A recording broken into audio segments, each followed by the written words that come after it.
দেখো বন্ধুরা, সব কেটে কুটে নিয়েছি। এটা হচ্ছে ভাজবো। এটার মধ্যে কি আছে দেখো, শিম কুচি কুচি কুচি করে নিয়েছি, কুচিয়ে নিয়েছি, পেঁয়াজ আর এই যে আলু লঙ্কা দিয়ে ভাজবো, কালো জিরা কাঁচা লঙ্কা দিয়ে। এটা মাছের আলু। আর দেখো বেগুন, কড়াইটা বসে দিয়েছি, শীত পড়ে গেছে। ওই দেখো মাছটা জমে আছে, বরফ জমে আছে, মাছটা ভিজিয়ে রেখেছি। এটা ভাজবো কালো জিরা কাঁচা লঙ্কা দিয়ে, লবণ মাখিয়ে নিলাম।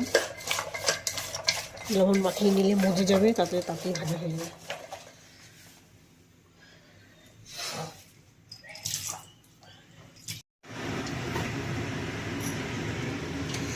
দেখো বন্ধুরা, চালটা রেডি করে রেখেছি, ধুয়ে একদম হাঁড়িতে জল ঢাল দিয়ে ভাজাটা করে নিয়ে মাছটা করবো। তেলটা একটু বেশি দেওয়া হয়ে গেছে, বুঝতে পারিনি।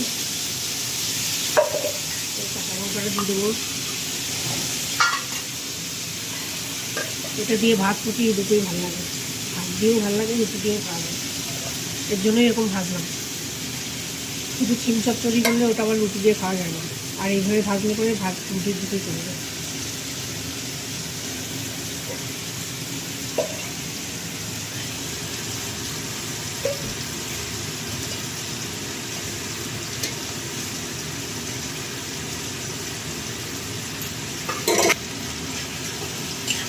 ঢাকা দিয়ে ভাজবো, তাহলে তাতেই হয়ে যাবে, গ্যাস কম পুড়বে। আর আমার গুণধর ছেলে তো ওইসব কিছুই খাই না। ভেবেছিলাম কাছাকাছি করবো, আজকে রবিবার, কাছাকাছি দিন, রোদের তেজ নেই, মেঘলা মেঘলা ওয়েদার, একবার হচ্ছে একবার বন্ধ হচ্ছে।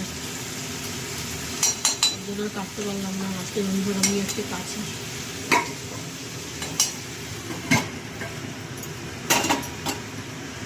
রান্না সব কমপ্লিট হয়ে গেছে। ভাতটা ওই দেখো উপর দিয়ে দিয়েছি, সব কমপ্লিট। ফ্রিজে পালং শাক ছিল, গরম করলাম। চিংড়ি মাছ ছিল, গরম করলাম। আর এটা আমার ছেলেকে দিয়েছে ওর পিপি বলে রাখে, ওর দাদার জন্মদিন ছিল তাই দিয়েছে। এই যে পোলাও, আর এই দেখো চিকেন রেজালা, কেকও আছে। চকলেট কেক, মিওর চকলেট কেক।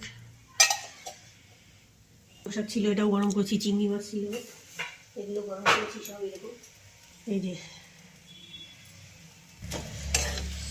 যে গরম করছি, গরম ঠরম করে টেবিলে রেখে দেবো, যখন খাবে দিয়ে দেবো। তারপর আমি চলে যাবো চান করতে। এটা গরম হচ্ছে, এটা ঢাকা দিয়ে দিই, নাহলে শীতে ঠান্ডা হয়ে যাবে। টেবিলে রেখে আসি।